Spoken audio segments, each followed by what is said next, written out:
Hai semua, jumpa lagi dengan aku di Mantengin Film. Kali ini aku mau mereview film yang berjudul Ip Man 2 Legend of the Grandmaster, sebuah pertarungan dan pertaruhan harga diri. Film ini pertama kali rilis di tahun 2011, bercerita di mana Ip Man dibintangi oleh Donnie Yen, berlatar di tahun 1950-an, seorang ahli bela diri Wing Chun yang harus pindah dari Fosan dan tinggal di Hong Kong. Ip Man pun mencoba membuka sekolah bela diri untuk menambah penghasilan, tapi seiring berjalannya waktu, ternyata membuka sekolah bela diri di Hong Kong tidaklah mudah dan mendapat banyak kendala.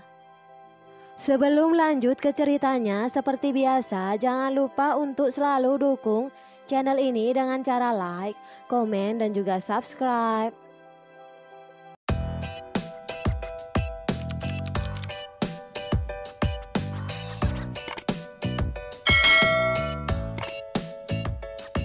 Berlatar di tahun 1950-an, setelah tinggal di Hong Kong, Guru Yip mendapatkan sebuah tempat untuk mendirikan sekolah bela dirinya yang direkomendasikan sama kakaknya yang bernama Kan. Di tempat barunya, Guru Yip mulai membuat poster dan mencoba mempromosikan sekolah bela dirinya. Tapi setelah beberapa hari, tak ada satupun murid yang mau mendaftar. Sesampainya di rumah, Guru Yip dihadapkan dengan tagihan rumah yang tidak bisa dia bayar karena tidak mempunyai uang. Suatu hari akhirnya datang seorang laki-laki ke tempat sekolah bela diri milik Guru Yip. Tapi laki-laki itu hanya ingin melihat dulu dan langsung menantang Guru Yip untuk bertarung. Dan jika laki-laki itu kalah, maka dia akan langsung membayarnya. Dan pertarungan pun dimulai.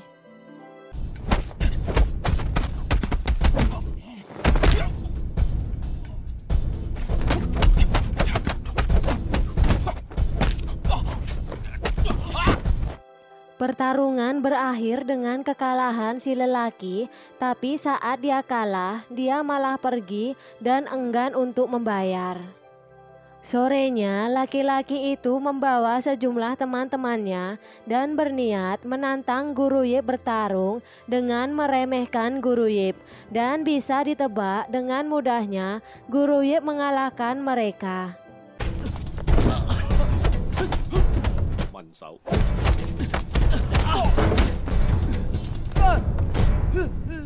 Setelah kejadian itu, laki-laki itu memperkenalkan diri dengan nama Leung dan memohon ke Guru Yip agar menerimanya menjadi murid. Begitu juga dengan teman-temannya yang lain. Spontan, Guru Yip langsung menerima mereka dengan senang hati dan meminta mereka membayar biaya sekolah terlebih dahulu. Esoknya mereka pun mulai berlatih dan bertambah banyak murid yang mendaftar di sekolah bela diri milik Guru Yip.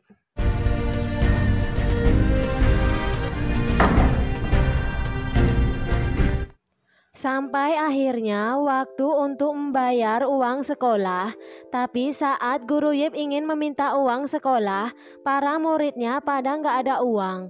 Guru Yip pun meminta muridnya untuk membayarnya lain kali.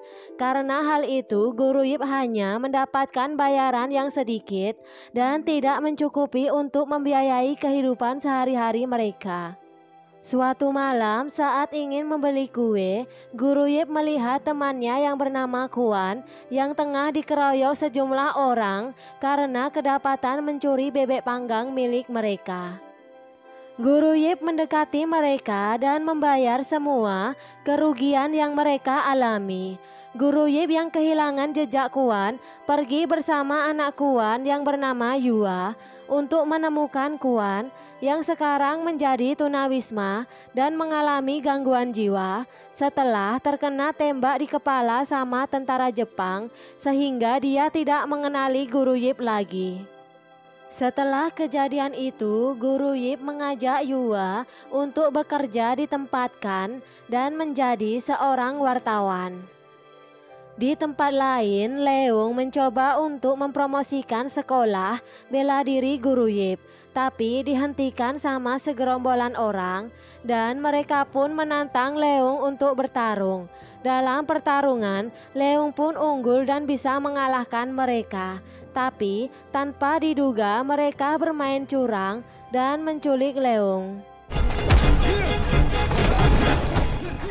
Setelah kejadian itu, datang segerombolan orang menemui Guru Yip dan menyuruh Guru Yip untuk pergi ke pasar ikan yang bernama Li Hongki untuk menebus Leung.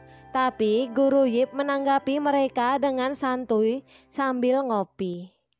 Guru Yip pun kemudian pergi ke pasar ikan dan mencari kios yang bernama Le Hongki. Guru Yip bertemu dengan orang yang bertarung dengan Leung yang bernama Leung Kan. Guru Yip menjelaskan mungkin ada kesalahpahaman dan meminta mereka untuk membebaskan Leung dan Leung pun dibebaskan.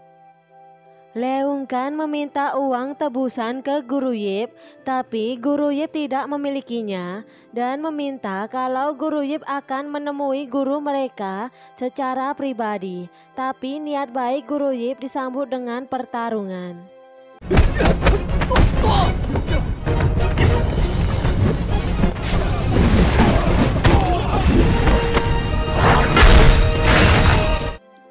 Guru Yip dan Leung mulai terpojok karena lawan mereka semakin banyak dan menggunakan senjata.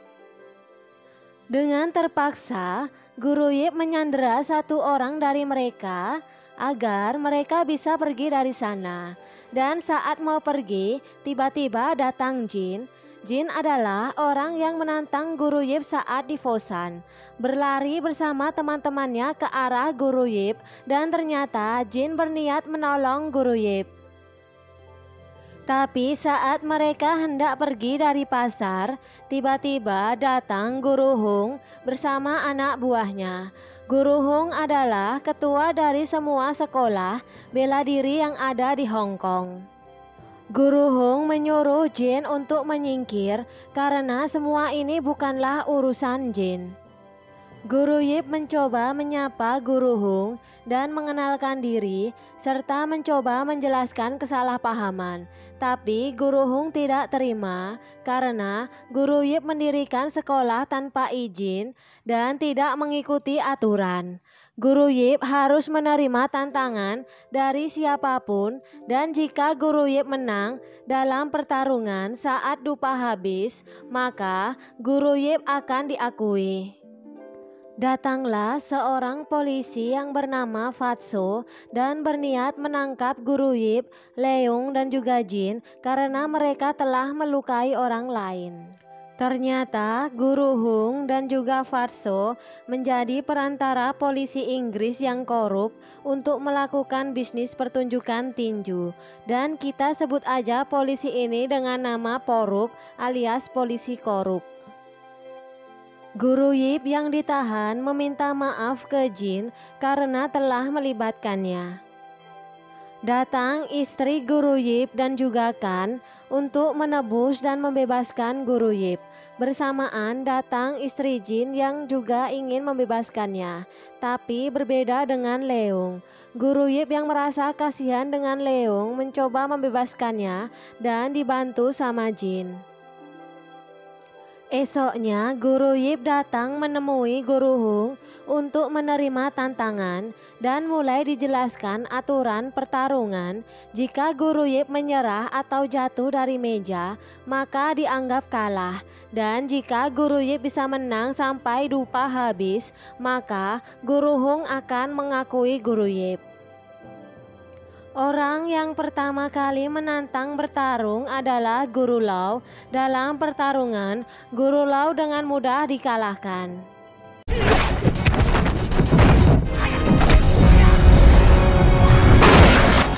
Penantang kedua adalah Guru Chen. Senasib dengan Guru Lau, Guru Chen pun kalah dengan mudah.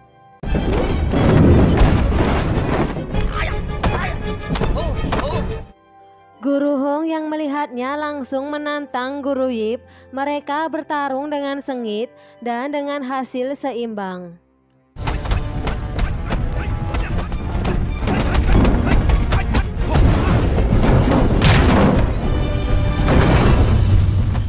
Dengan hasil itu, Guru Yip pun diakui, tapi dengan syarat jika dia ingin membuka sekolah bela diri, Guru Yip diwajibkan membayar sejumlah uang sebagai uang keamanan.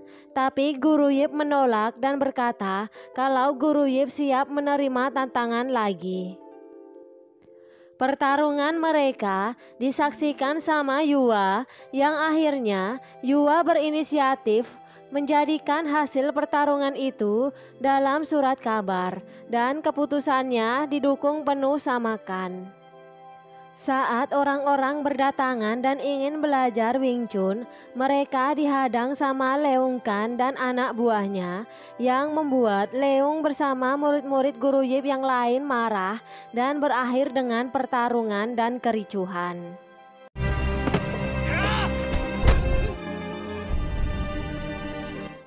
Setelah kejadian itu, membuat Guru Yip tidak diperbolehkan menyewa tempat itu lagi, dan mereka terpaksa membereskan semua peralatan latihan. Guru Yip kemudian pergi menemui Guru Hong dan mengatakan walaupun Guru Yip tidak mempunyai tempat, dia akan terus mengajar bela diri, dan memperingatkan Guru Hong untuk berhenti mengancam murid-muridnya. Tapi Guru Hong tidak terima dengan perkataan Guru Yip, dan Guru Hong menantang duel. Tapi di tengah duel tiba-tiba keluarga Guru Hong datang dan terpaksa duel pun dihentikan. Guru Yip memulai kelas bela dirinya di jalan dekat rumahnya. Tiba-tiba datang Guru Hong yang memberikan karcis gratis pertunjukan tinju ke Guru Yip. Saat di lokasi pertunjukan, Fatso berniat mengenalkan Guru Hong ke sang juara tinju, tapi mereka berdua diabaikan. Acara tinju pun dimulai dengan bela diri sebagai pembukaan, tapi acara itu diremehkan sama juara tinju yang bernama Twister. Twister bersama teman-temannya naik ke atas ring dan mulai mengacaukan acara dengan menghajar murid-murid bela diri dan menghina mereka. Kejadian itu memancing kericuhan dan akhirnya bisa diredakan dengan Twister menantang Guru Hong.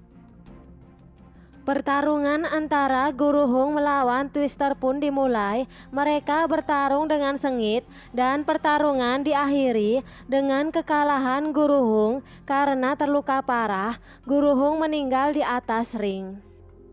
Kabar kematian Guru Hong menyebar dengan cepat sampai ke telinga atasan si Porup alias polisi korup. Dia pun mendapatkan peringatan keras dari atasannya, dan si Porup ini berjanji akan membereskan masalah yang telah terjadi. Si Porup menyuruh Fatso ke kantor Kan dan menangkapnya. Di dalam sel, Kan dihajar sama si Porup dan dia berniat untuk menciderai tangan Kan, tapi aksi itu dihentikan sama Fatso. Penyelenggara tinju mengadakan jumpa pers dan meminta maaf atas kejadian meninggalnya Guru Hong.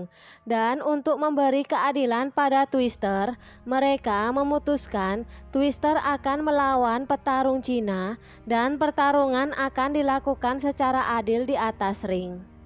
Dengan sombongnya, Twister akan melawan penantang manapun dan dia akan melakukannya mengikuti tradisi dengan menyalakan dupa.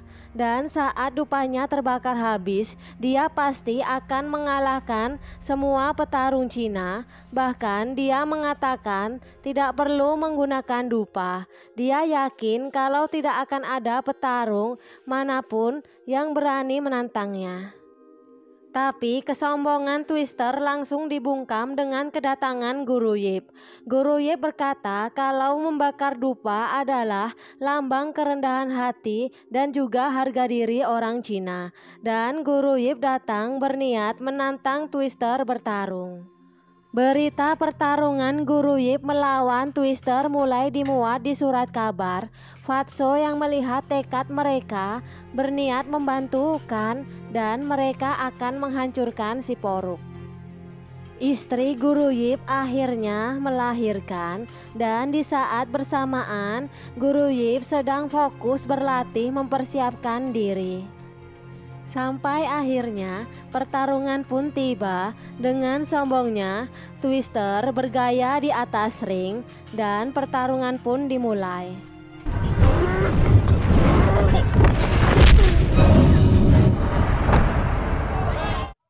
Walaupun awalnya Guru Yip merasa agak kesulitan karena dilarang menggunakan tendangan dan berulang kali Guru Yip terkena pukulan dan terjatuh. Tapi akhirnya Guru Yip bisa mengalahkan Twister yang sekaligus membungkam kesombongannya untuk selamanya.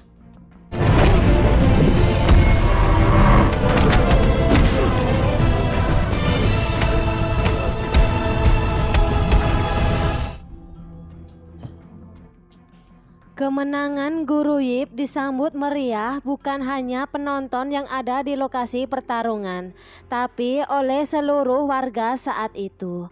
Saat si Poruk berencana pergi, dia dihadang sama Fatso dan juga ditangkap sama kepolisian Hong Kong. Saat Guru Yip diwawancarai, Guru Yip berkata kalau dia tidak mencoba membuktikan kalau bela diri Cina lebih unggul. Walaupun semua orang mempunyai status berbeda, tapi mereka mempunyai martabat yang sama dan berharap mereka bisa saling menghormati. Kepulangan Guru Yip disambut istri dan anaknya dengan bahagia. Guru Yip kemudian memberi nama anak bayinya dengan nama Yip Ching dan berharap kelak menjadi orang yang baik. Suatu hari, Yua datang menemui Guru Yip dengan membawa teman baru yang ingin berlatih bela diri, dan anak itu bernama Bruce Lee. Guru Yip yang melihat Bruce Lee kecil menyuruhnya untuk kembali setelah Bruce Lee sudah besar dan film pun selesai. Itulah seluruh alur cerita film yang berjudul Ip Man 2 Legend of the Grandmaster versi Mantengin Film. Semoga kalian semua suka dan terhibur. Jangan lupa untuk selalu dukung channel ini dengan cara like, komen, dan juga subscribe. Serta jangan lupa untuk tekan tombol loncengnya agar kalian tidak ketinggalan dengan video alur film lainnya dari channel ini. Terima kasih.